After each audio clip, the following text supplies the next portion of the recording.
Things are starting to get spicy in the legal battle between the Mountain West and the Pac-12. Conference realignment is a fierce game. Today, I welcome on the Collegiate Athletics Advocate to talk about all things conference realignment. This is the Let's Run podcast. Folks, welcome to the show today. Grateful to have on the Collegiate Athletics Advocate, CAA, as I'll call you from here on out. He is, no problem. He is a awesome Twitter account. I will put his Twitter account bio in the link to this video, in the description of this video, so that you can follow him. Thank you so much for coming on the show, man. How you feeling? Hey, Jason, I honestly didn't realize how much of a mouthful Collegiate Athletics Advocate was going to end up being, but it's that's definitely been the track record thus far. I also have a YouTube page. You could yes, you have a YouTube channel, right? Yeah. Cool. What are the primary topics that you cover, and kind of what's your MO online and in the content space? Well, I'm a former college athlete. I love covering collegiate athletics, and mainly I focus on Western college football.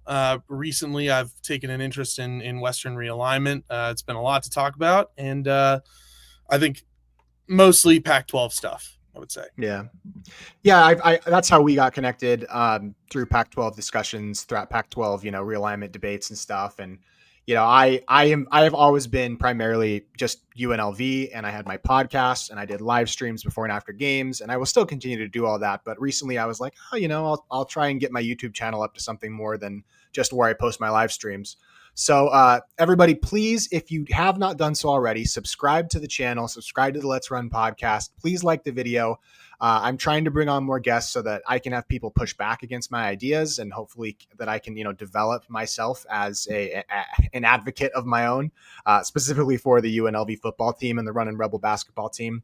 But it's kind of crazy times going on right now. And with this mediation, and I don't know if you saw the GCU news today, and apparently Boise State and San Diego State are going to try and use legal action. What's the deal with mediation right now? What's the holdup? Kind of what's your view on how this is all going? Well, yeah, I mean, the news of GCU today was definitely spicy, and the reaction even spicier. I think definitely the holdup is the dollar amount. I think it's an obvious answer, but I also think there might be a 1-2 game out of conference scheduling agreement that you're going to see come out of this mediation, and that will end up affecting the dollar figure. I think they probably agreed to it already, and they're just working out the finer details. Interesting. So I've always thought that, the number that the Mountain West schools are going to receive versus the, I guess I hadn't thought about it in terms, but yes, a scheduling agreement definitely would probably lessen the liquid cash amount that the Mountain West schools would receive. But I've always kind of thought about it in terms of also like how that money's being paid. A lot of times realignment fees, exit fees are paid out over a long period of time, like 7 to 10 years, 5 to 10 years. Whereas the Mountain West schools want it as liquid cash, which I think is pretty difficult. I went over that in the video I did breaking down the lawsuit. But a scheduling agreement is something that I had brought up. Kind of what is that? I think that a lot of people have talked about that, and I think it's a very good idea. Why do you think it's a good idea? What benefit would each conference serve by having a scheduling agreement? And what does that look like? Well, right now, I think it's a great point that you make about the cash amount. I think the Pac-12 is. I don't think you're going to see a lump sum payment that the Mountain West schools might want. It's going to be more of an overtime kind of thing. But I think really what this scheduling agreement might look like is, one, the benefit is it protects rivalries. I love Western college football. I've been watching the Mountain West for a while now, and the last thing I would want to do is not see the border war going forward. I think we're still going to see the border war regardless of a scheduling agreement, but just, those historic rivalries that you saw in the Mountain West shouldn't die. That should not be a symptom of college realignment. I think that's the worst kind of symptom of this kind of thing. So I'm hoping that you see, especially since the both conferences are kind of down on football playing members now. The Pac-12 set to probably only have 7 conference games unless they double up with their rivals. They need more games. A lot of teams already have their schedules set. it's no secret. So rearranging those kinds of things, it's costly, it's tedious. I think you're going to see a mutually beneficial scheduling agreement come out of this realignment mediation. I agree that it's a great, I think there's a couple of impediments to that. Not anything that can't be overcome, of course, but like, again, I'm sure that Mountain West schools are probably just like, you wait, you want to do a scheduling agreement with us, but you wouldn't just merge, like you wouldn't just join the conference and save your money and your for the 2031 actual big and really important conference realignment instead of this stupid one. And I'm sure that's how Mountain West schools would feel about it. And so I wonder how much pushback there could be. Obviously, I think they would rather play regional schools and maintain rivalries. But do you think that I just think there's a lot of bad blood here, man? Like I worry about their ability to work together in that kind of way. Especially, I think these comments that San Diego State and Boise State made about GCU joining the Mountain West. I don't know that these people can be in a room together without wanting to beat each other up right now.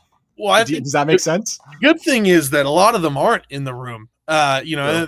That's I think right now it's you've got Gloria, you've got Teresa, and then you've got kind of the litigators, and I believe Colorado State, Boise State, and Fred Utah State. Utah State have sent some sort of representation into that room just because they're the ones that are actually involved in the litigation. Though I would say the Grand Canyon news sparking rumors of litigation. San Diego State's not litigating the Mountain West because they can't, because they'd be suing themselves, with San Jose State. It doesn't work.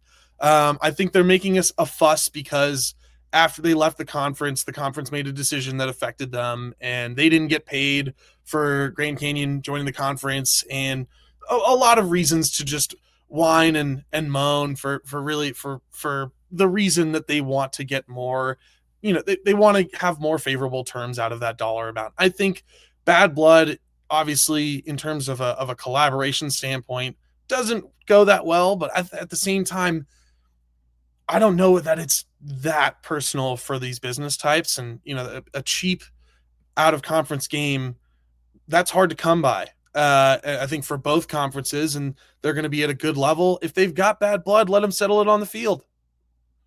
Well, I mean, yeah, I agree with you that it's the right play, that it's the right route. I just worry that I know personally, and I'm not a reporter. I don't report on UNLV. People at UNLV do not like me because I've consistently skewered the school for what I thought was an. Sorry, one second. I just need to adjust this real quick. I have consistently skewered the school for what I thought was just an idiotic decision not to kill off the Mountain West when we had the chance to be a part of doing that. I also just think the Pac-12 was idiotic in how it didn't kill off the Mountain. Like, people always talk about the competition between the Pac-12 and the Mountain West, and they always say, well, the Pac-12 already took the best schools from the Mountain West, and that's absolutely true. Almost all of the best brands in the Mountain West were taken. The Mountain West, so that's what the Pac-12 has done, and that's the tool that the Pac-12 has against the Mountain West. But the Mountain West tool against the Pac-12 is the agreements that all the people signed, all the parties signed. They have legal tools against the Pac-12, and that's also a powerful, negotiating tactic or negotiating tool. And the Pac-12 having the ability to kill off the Mountain West and not doing it, it just, man, I wonder, and I actually do think, that it's probably worse, and we might just disagree on this. I think that it's probably worse than in terms of bad blood than people might think. I know that our ex-president Keith Whitfield and J.D. Wicker were not big fans of each other. Keith Whitfield was the chair of the Mountain West board before he resigned a couple of months ago. So the chair of the Mountain West board was the president of UNLV. If you want to know part of the reason why we're still in the Mountain West, there you go. And Gloria has basically clawed herself into the city of Las Vegas, whether that be, the UNLV administration or the reporters, and basically made, UNLV the Mountain West's biggest advocate, which I think is pretty smart negotiating tactics. But I really think, and again, we might just disagree on this, I really think these parties, especially the Boise State, San Diego State side versus the Mountain West leadership side, I really do think they absolutely despise each other. And the Mountain West has been withholding revenue from these schools since October. Think about how hard that is on an athletic program to start having, basically have a year and a half of revenue being withheld from you, which is part of the reason why we're in mediation right now. But, the Mountain West starting withholding revenue when they announced they were going to the Pac-12 back in September and October, it's brutal on these athletic departments and on the money side for them. So I think it might be worse than people think. Yeah, that's an interesting point. You bring up a lot of really solid points, and I can see that. And you can see it online. Um, Although, and where I come from is, just kind of participating in the space, is seeing people go to war in comment sections, and I don't see, even though JD Wicker and the pro rata we deserve, that whole thing that the I, folks on other shows like to talk about. I think that um, I think it's a lot more fans going to war than it is those administrators. That being said, we're not in the rooms. We can't see it. It's their job to maintain a decorum, and I think in a lot of ways the mood and really the tempo of a fan base that is really gonna that's going to affect the higher ups more than you think. They listen, and they, at least if they're good at their job, they're listening to their fans. Yeah. And not to bring up a whole can of worms, that's part of the reason why, I think you'd seen this video when there was the whole Pac-12 smear campaign stuff going on, which was a ridiculous conversation from a lot of different angles. But people are like, well, why would the Pac-12 or why would the Mountain West care about what's being said between fans on social media? And I think people underestimate how big of a deal a fan base and a social media fan base is on universities. How administrators, people that work in these universities are on social media and they see a lot of this stuff, if not all this stuff. And so I think that, the effect that social media can have, and I don't want to go too deep into that because I feel like I've said my piece on it. There's not some grand conspiracy going on, but whatever. If you want to bring it up, that's fine a little bit. But I think that people underestimate how big of a deal fan bases are, social media is, how that steers conversations around programs, and how that can really affect these schools. No, yeah, I loved that piece you did. That video you did on the spear campaign, I thought was brilliant, and you said it perfectly. Really, this is status quo, guys. I think that people have been smearing people. It's all PR these days. It's all about what's your brand, how can you rile up your fan base, how can you get it going, and how can you boost your brand, how can you boost your value. Both of these conferences are still out to market for their media partners. Yes, the Pac-12 has CBS now, but the Pac-12 has said there's going to be multiple partners. The Mountain West still hasn't signed back with Fox again, so it's clear this market is in flux, and you are trying to do. If I'm an school administrator, I'm doing everything that I possibly can to increase the dollar amount coming in the door. So yeah, we don't need to talk about it that much more. I think you said it perfectly in your video. If you guys haven't seen it, check it out. It's great. But yeah, I think really when we're looking at the kind of, if we talk about the Pac-12 versus the Mountain West, you've got more schools in the Mountain West right now currently than are in the Pac-12, and that seems to be kind of this point of contention, is like people see more additions as more wins, and people want to see a ninth edition of the Pac-12. I think that's a big hurdle right now.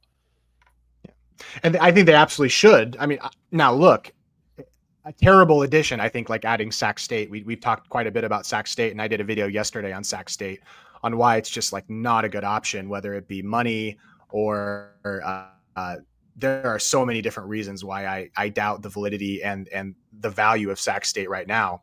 But it is better. You don't want to add a school that is completely useless and actually an anchor to you, which I think Sac State might be, at least for the short term, definitely. But like, people absolutely should want more school. If you're going to have these two conferences, having a conference smaller than 10 schools is a hindrance, like, for these conferences. It is important to have enough schools for scheduling reasons. It's important. It makes it easier on athletic departments that are having to, basically charter flights across the country consistently. Having some form of sustainability and repetition and predictability in your schedule is beneficial. And having enough members is a key part of that, which is kind of why we had been talking about the scheduling agreement. why I agree with you that I think that it should happen.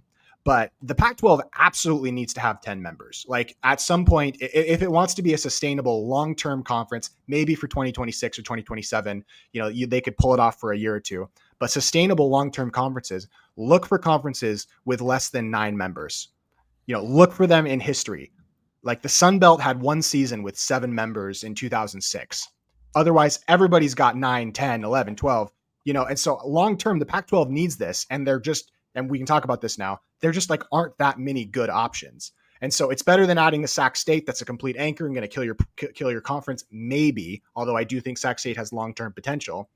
But at the same time, it is important. Like NIU was a big win for the Mountain West. I think UTEP was a good win for the Mountain West. And so, how do you think? What's your opinion on adding more schools to the Pac-12? Yeah, I totally agree. I mean, eight schools just isn't sustainable. There's a reason why the Pac hasn't been the Pac 8 in a very long time, and it really they need to do some work on adding schools. And the biggest hurdle that I see is that there just aren't a lot of affordable options right now, for 2026. So I think you're going to have to tough it out for 2026. The only affordable options would be in conferences like Conference USA or Independence. We already said Sac State, not feasible. It's just not going to work. Not right now. Maybe Not right 5 now, years. Yeah. at the very least. Yeah, and then New Mexico State, it's just not a fit. The gap between the New Mexico States of the world and schools in the Pac-12 is just too far. And I don't think people realize, like, I love New Mexico State. I want them to find a home. I'd love to see them in the Mountain West. Even then, it'd be a jump up for them to be in the Mountain West. They'd have to invest more because there is just that big of a gap in college football right now. And so, yeah, for 2026, there aren't a lot of options. The AAC schools that everybody talks about, that's not happening in the short term. That's maybe a 2027 if you could get lucky, if you can convince them to come over, which, conflicting reports on whether or not that's going to happen. I would say, I'd love to see a UTSA in there as a full member, but, adding a school in Tennessee, in all sports, having been an athlete myself and having been on 8-hour bus rides, I can tell you not fun. Talk about 2-segment flights. That's like a 9-hour travel day of flying alone, so when people talk about new additions, you want to look regional, which is why everyone has continued to stir up this idea that maybe through mediation, there are paths that a school, maybe one of the remaining top brands in the Mountain West, could make it over to the Pac. Now there has to be a willingness. And also, I think really the only one that they actually want is UNLV. I think the only other school that you could make a decent argument for would be the University of New Mexico, right? But at the end of the day, do you think that's elevating your conference? A UNLV would, yes, I think so. I really, it sucked that they didn't make it in the first time or the second time, actually, for that matter. So I think, Jason, you've talked about that ad nauseum, but really just, I think the only path really is if they're able to squeak something out of mediation. And the only way that happens is if there is a significant amount of money missing from that dollar amount that we've been talking about. Yeah. The Mountain West has pledged $61 million of liquid cash to its schools. That is what the Mountain West has to try and get. That is and if I was the Mountain West, I would say, I would tell, hey, no poaching fees, no problem. We'll reduce the exit fees. If it was $61 million, that would be like 12 million a school or so, I think, or 11 million a school or so, which I don't think is like crazy. How that's paid out might be crazy. If you can't, lump sums might be a crazy way to pay that out. But like the Mountain West, I don't think is going to play ball with the Pac-12 that much. I mean, like, because the Mountain West doesn't have a couple of the issues. Like the Mountain West is not as brand conscious in terms of who they add as the Pac-12 is. And rightly so. Like the Pac-12 is trying to elevate itself. They're trying to be the best of the group of five. They, as of right now, project to be the best of the group of five conference. But of course, games have not actually been played yet. But they do legitimately and with good reason project to be the best group of five conference. The Mountain West can go to New Mexico State and say, hey, no problem, come on in. Pac-12 can't really do that. The Mountain West just has more options for expansion. NDSU is a school that I think the Mountain West would love to add. The Mountain West will add UC Davis by before 2030. And so, having that flexibility and kind of the way that I've described it in the past is, I don't know if you've ever watched Game of Thrones, but Tyrion Lannister in that show says, know what you are, wear it like armor, and it cannot be used to harm you. The Mountain West is a middling group of 5 conference with a couple of good brands, but not going to be the best of the group of 5, but with a couple of schools that can elevate themselves pretty well. It knows exactly what it is. The Pac-12, I feel like, and I don't blame them for this. They should be valuing themselves. They should be trying to create something wonderful. But I think the Mountain West just has more flexibility because of that. And if I was the Mountain West, I wouldn't do a schedule. Yeah, if I was Gloria Nevarez, now I as a UNLV fan would love a scheduling agreement, but I don't know that I would do that because I think the Pac-12 is kind of boxed out right now with legitimate options for additions to its conference. And of course, a lot of this is going to change in 2030, 2031 anyway. So a lot of these AAC schools, I see people bring up Memphis. Oh, they'll go to the Big East. And I'm always just like, guys, everything is going to blow up in 2030 anyway. Why would these schools take this leap right now, especially when a lot of them are struggling financially anyway, much like UNLV is? They're using the same logic that UNLV is. And so I wouldn't help out the Pac-12 if I was the Mountain West with any sort of scheduling agreement. I would say $61 million liquid cash. We'll cut your buyout fees down, exit fees down, and we'll get rid of the poaching fees completely. And the Mountain West would be completely happy with that result. What do you think about that mindset? And do you feel like, what can the Pac-12 do to kind of counter those points? Well, I think you're right. I think the biggest advantage that I see out of the Pac-12 isn't going to be the media value. Yeah, I will remain optimistic. I think that 10 million is a fair number. Do I think it is leaning to the lower end? Yeah, it seems like the reports are indicating it's leaning down. But yeah, most important thing, the only way you're going to get that up is by more inventory. It has to be good inventory, but you need more schools. The best selling point for the Pac-12 is access to the playoff.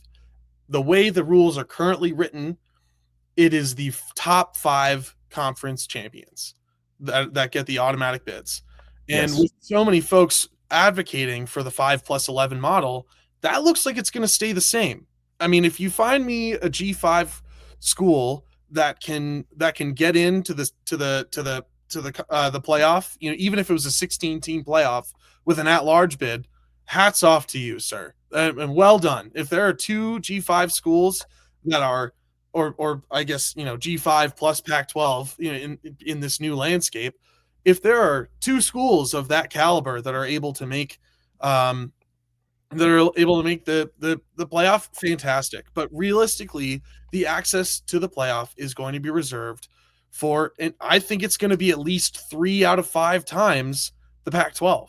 I think you're looking at 3 out of 5, 4 out of 5 times until 2021 that the Pac-12 is going to own that spot. That comes with distribution. If that's your school, you get to keep half of the distribution that comes out of the playoff. So you're keeping the money that you earned. They're looking at performance-based revenue. It's going to be performance-based revenue sharing. So I think that the appeal of the Pac-12 is relevancy.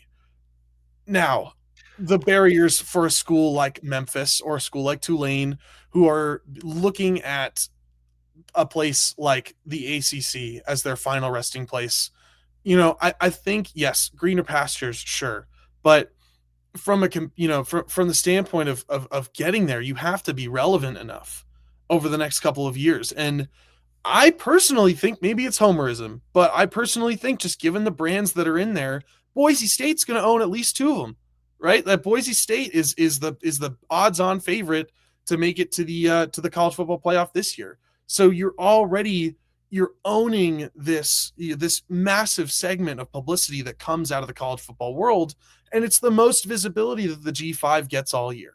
So if you rob the G5 of that visibility, basically, if the Pac-12 is that 5th best conference consistently year over year, which it looks like it's going to be, that's the pitch. Is you need to stay relevant for when everything blows up in 2031, because it's going to blow up, and it's going to be I think it could be massive. The amount of changes that we see in the landscape of college football, and maybe that's me, and I think that deserves its own video. So I'm not going to go down that rabbit hole. But that's where I stand. Is the appeal of the Pac-12 is relevancy. Yeah, I get where you're coming from there, and obviously, I think that the best path for UNLV for relevancy would be to go into the Pac-12 and to beat Boise State and make the college football playoff, and that would be the most direct path for sure. But look at Boise State from 2021 to 2023. They had 8-5. They didn't. I think it's a little too much to just kind of assume that Boise State, after a season where they had Dirk Cutter return, who's an incredible offensive coordinator, previous head coach there, and a Heisman candidate, like I'm not obviously Boise State should absolutely be the Group of Five like favorite to be in the college football playoff race. However, an 11-1 G5 school since the New Year's Six. This is kind of my favorite stat about this. An 11-1 G5 school since the New Year's Six bowls really started in that 2014 era. There's only been one time an 11-1 G5 school has not been the New Year's Six representative, and it was actually 2014 Fresno State, I believe. That includes. So if you're 11-1, it didn't matter what conference you were in. Western Michigan, they went to the New Year's Six bowls, which is I'm kind of doing that as an analogous version of the college football playoff. I know it's not exactly like that, but that's almost essentially how it worked in the past, where, the best Group of Five school would get that, that spot. The highest ranked Group of Five school would get that spot. And so I think these schools in the American are looking at it and saying, if Memphis goes 12-0 in the American, you have to go 11-1 or 12-0 to be the Group of Five representative. Very rarely you could see like a 10-2 situation. UNLV could have made it last year as a 12-2 or 11-2 team or something like that. But how good is a conference at providing you to an 11-1 or 12-0 record? And I think Memphis is looking at the AAC and saying, we can do that in the AAC. And we know through history, there is no doubt, there cannot be a debate that no matter what conference you're in, CUSA, the MAC, the Mountain West, whatever, no matter what G5 conference you're in, if you can go 11-1 or 12-0, it's not a guarantee. If a 12-0 Memphis and a 12-0 Boise State exists, I think Boise State's going to get the nod. But you've got a pretty good shot. And this is kind of UNLV's calculus and the Mountain West calculus as well, is that I think it might be a little overstated that it's just automatic. Now, it could be. I could be wrong about this, and I think that UNLV should be in the Pac-12. It could be something close to a 3 out of 5 or 4 out of 5 college football playoff bid. But what if it's a 2 out of 5 or a 1 out of 5? How confident do you really feel in Oregon State and Washington State moving down to the G5 level, which is what has happened? And we saw them really struggle against non-future Pac-12 schools in the Mountain West last year. Now you could say that's an aberration, but Washington State loses to New Mexico, Wyoming. Oregon State didn't do very well against Mountain West schools, even future Mountain West schools. Boise State, they were coming off, they had a dream season, but they were coming off of like a 3-year stretch where they were kind of struggling. San Diego State football doesn't really look great right now, and I think they can turn it around, but is Lewis really going to do great there? Fresno State has their own myriad of issues, although I do believe in Matt Entz, and that is a good football program. Utah State, their level of funding is a lot lower right now than all of the other Pac-12 schools. Is it that crazy to bet against the Pac-12? I don't think it's insane. I don't think it's insane, even though I wish that the Pac-12 truly had taken the AAC top schools and UNLV. But I don't think it's as crazy of a notion to bet against the Pac-12 as people think it is. You bring up a lot of really interesting points. Definitely a lot to unpack there. I think probably more than we have time for today. But true. Sorry, I kind of rambled there a little bit. No, you're good. I love doing this. We should definitely do this again. I've had a lot of fun doing this. I love talking college football. I think you bring up some really good points, but you almost illustrate my point kind of perfectly. How many people are talking about Boise State's 3-year stretch? It's like, it doesn't matter. Yeah, it doesn't matter. It's like they made the college football playoff, and now all anyone can seem to talk about is Boise. But now you've got this perceived power program in Boise. You've got 2 former power programs in Washington State and Oregon State. You've got teams or programs that spend like power programs in San Diego State and in Colorado State. I think you're set up for the future here, even if you have schools at the bottom, but you've also got the Fresno States that can punch up above their weight. Utah State has shown in the past 5 years, even winning a Mountain West championship, they can punch above their weight. And Texas State showing a lot of promise. I have yet to see them deliver on that. I'd love to see them win the Sun Belt this year. I think the Sun Belt West even would be a great accomplishment for them. And I'd love to see that coming into the PAC. I'm very excited for them to be in the PAC. But you do bring up some interesting points, and I think realistically, where I stand is that I think a 10-2 Pac-12 team gets in over an 11-1 Mountain West team, and that's my current, the way that the conferences are currently structured, the way that these teams have their power, the quote unquote power conference, out of conference schedule set up. The rivalry opponents. I think the strength of schedule is going to play a bigger and bigger role. You have them talking, the playoff committee talking about legitimate strength of schedule metrics that are going to play a big role. All of that is to entice the SEC to go to 9 games.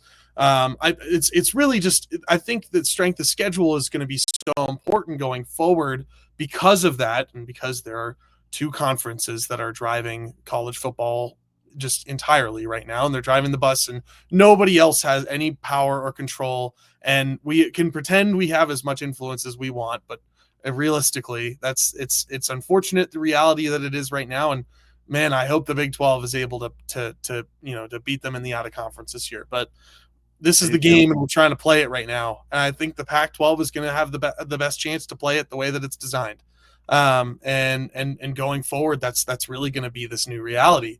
Now, that's not to say that, if there is the potential that you have the, Boise State and Washington State and Oregon State all at the top beating the crap out of each other year over year, and kind of having this SEC problem like they had this year of the top teams got, that dragged each other down, or even in the Big Ten, Ohio State had 2 losses. So, I think you run into this, maybe that I could see is that there's more potential for teams to beat each other up at the top, but eventually the cream rises to the top, and I think that the Pac-12 going forward is going to be the 5th best conference consistently. It would be interesting to see myself proven wrong on that. I think that I'd be not so happy if that were the case as a Washington State and Pac-12 fan. But I think going forward, I stick with it. I think that's a bell that John Canzano and John Wilner have been ringing over and over and over again, is that it's this access and this publicity. That's what's going to get you the attention and the money that you really need, to be setting yourself up for this great reset, this great realignment, this whatever. I don't know if I want to call it great. It's only great in the fact that it's going to be big. Miserable. It's miserable, repetitive. It's going to be terrible for everybody, and we've been going through the same song and dance ever since the Longhorn Network wasn't allowed to come to the Pac-12 back in the early 2010s. That's where we're at, and it's been this chain reaction, and we're riding this wave. But I think going forward, I feel good about the Pac-12's position. I'm excited to see this new Pac-12, and I'm also excited to see the new Mountain West. I think the University of New Mexico is going to rise, finally access this potential in football that they have. Eck's a good coach. Jason Eck's a really good coach. 100%. Watching him at Idaho this year, giving Oregon a run for their money in the early season, that was fantastic. And also a great performance in the FCS playoffs. I think really just where we're going is I would really, in my dream of dreams, I'd love to see Memphis and Tulane as football onlys, and UTSA as an all sports, and then call it. UNLV would be great if we can somehow, get them out of the clutches of the Mountain West, but I don't think Commissioner Navarez wants anything to do with that, because I think that the second the UNLV is, slips away, I think that's the moment when Air Force says, hey, our football program is going to go play our peers in the American, and that's a reality. Even if the Mountain West keeps their headquarters in Colorado Springs, I think that's a tough sell. And so again, would love to see UNLV in the Pac-12. Like you said, it's just, it's really hard. I think that's really the only thing that Pac fans can hope for 2026 in terms of additions, but we'll see what happens in 2027. I think it's feasible. I don't think the Big East wants Memphis is what the news is. I think Yeah, there's no Memphis path. I can't see a Memphis path right now. And also, I just think Ed Scott's, their athletic director has been just pretty clear about it. Like a lot of this, I don't know how he can say no more publicly than he's saying. And I think there's a Memphis path in like 2030. Like when all this chaos is going on, maybe the cards all align and Memphis is there in 2030. But I can't see it right now. I can't see Memphis Tulane anything like that for before 2030. I think the For only me way it personally. happens is if they both join the A10 as because that's a non-football conference and it's a Yeah. competitive one for basketball, as if they both join the A10, but then Tulane baseball is playing in a lower baseball conference, and then you've got Memphis baseball also doing the same thing, and that doesn't matter as much, but you've kind of made a semi-lateral move in terms of basketball skill, even though I would still put the A10 above the American plus Memphis and Tulane. You've got yourself Yeah. a very solid basketball conference with they're bringing in 5.5 a school. That's people kind of overlook that, but Yeah, um, that's true. I didn't know that. I didn't know it was that high. no, it's really high. It's Yeah. for a conference with and it fits the geographic footprint.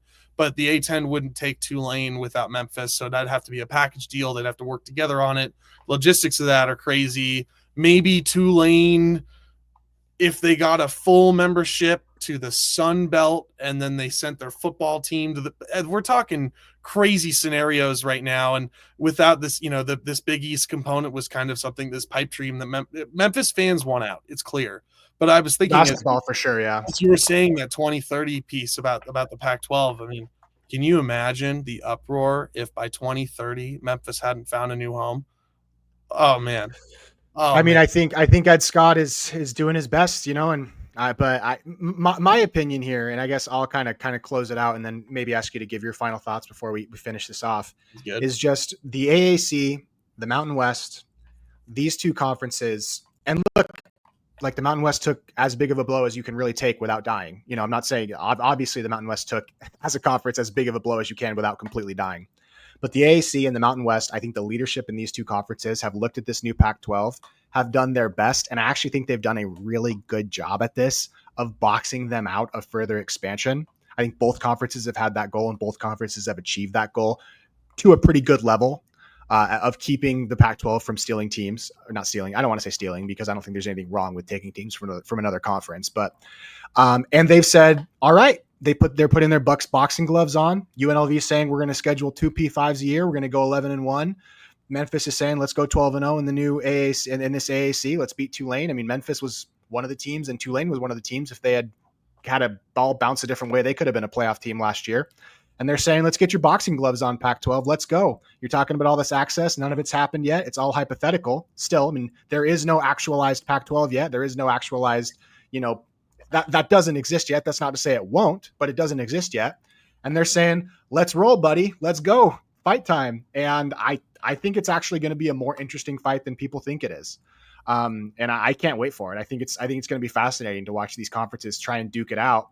And maybe the Pac-12 will do exactly what everybody's assuming that it will, or maybe it won't. And maybe the AAC schools will go 12-0. There's one thing we know: even if you're in CUSA, 11-1 or 12-0, you're going to get the playoff spot. A pretty good chance of getting the playoff spot.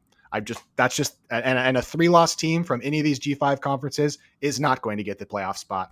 And a really great top to bottom conference, whether it be the Pac-12 or the Big 12, doesn't always necessarily, look at the Big 10 getting 4 bids in, the ACC, despite being a weak conference at the bottom, getting 2 bids in, even though the Big 12 was better last year, I think. I just think it's all really interesting, man. So I'm going to give you the floor for your closing thoughts on this. Sorry, I keep throwing stuff at you that are kind of, it's a lot to try and respond to, but I think it's fight night. It's fight night. And I think it's fun to sit and talk about the hypotheticals, but I can't wait to get on the field. And, especially now that I'm Team Mountain West, whether I want to be or not. Let's roll, So, closing thoughts from you. Yeah, I mean, don't worry about it, man. I love it. This is as fun for me as it is for you. Although realignment's never fun for anybody. I think it's good for views. It is great for views. These videos get clicks. Yeah, I would say, really, just to kind of to talk to your points, just without waxing lyrical too much here. I think it's Yeah, I think you're right to some extent. I think it is fight night, but I think the difference is, again, like you kind of talked on a little bit, is it's not going to be a top to bottom fight night. I don't see Charlotte competing very well with the likes of Fresno State. I think even Fresno State's going to walk all over them. And Oh yeah. I think you've got Memphis and Tulane, and any given year maybe Army Navy with the triple option, which can just wreak havoc on a defense that's not airtight. I think that's the extent of it. Maybe in North Texas, UTSA, as I've talked about, I think is an emerging brand. I think they were at the height of their dominance when they came over from Conference USA. But really, I think it's going to be maybe the top third quarter of each of those conferences. I don't see necessarily UTEP giving anyone a run for their money, as far as um, in the Pac-12. I don't really see that happening. Sorry, I'm getting texts all over here. No, you're okay. All good. But I think I don't see UTEP challenging Washington State. It's just not going to happen, right? So I think top to bottom, they've got a great conference, and you're going to see the right things from the Pac-12 going forward, and that's going to be key here. And I think it's a lot more. I think it's a lot more important than people give it credit for, and I think that's where the Pac-12 is really going to rise above, is that top to bottom dominance. And I think that's probably where I'll leave it. I think I've said my piece on that. But thanks for having me on, Jason. Really appreciate it. Yeah, everybody, make sure you're following his Twitter account. It is linked down below. I appreciate the conversation, and it's important to us. I know the SEC and the Big Ten are none of this matters anyway. It matters to us, man. We're fans of these schools. These are like UNLV is my school. Like, this is family. This is heritage to me. And I know for a lot of Pac-12, Mountain West, even AAC schools, that's what it is too. And so, never let people in the media, if you're listening to this, never let people in the media tell you that your fandom and your football team is unimportant, because it absolutely is. If you're a UTEP fan and you're proud of that, it should mean everything to you, and you should not run away from that because, none of it matters anyway. Never Absolutely. let gatekeepers or elitists tell you that your football team that is a part of your family heritage and your tradition isn't important. So that's kind of what I'll close it on. But I appreciate you coming on, my man. Yeah, absolutely. And sorry, I didn't mean to offend any UTEP fans. I go Oh Miners. no, no. I was just using them as an example. I don't think you Yeah, did of at all. course. No. Hey, Yeah. guys, I really appreciate it. Again, Twitter's linked down below. Thanks, Jason. And also, I also make YouTube videos. I love making Yep. YouTube videos. So go subscribe to the YouTube. And Jason, hopefully we can do this again sometime, man. This was a lot of fun. No problem. And I will put that YouTube channel in the description as well. Everybody, thank you for checking out the episode, everybody, and let's run.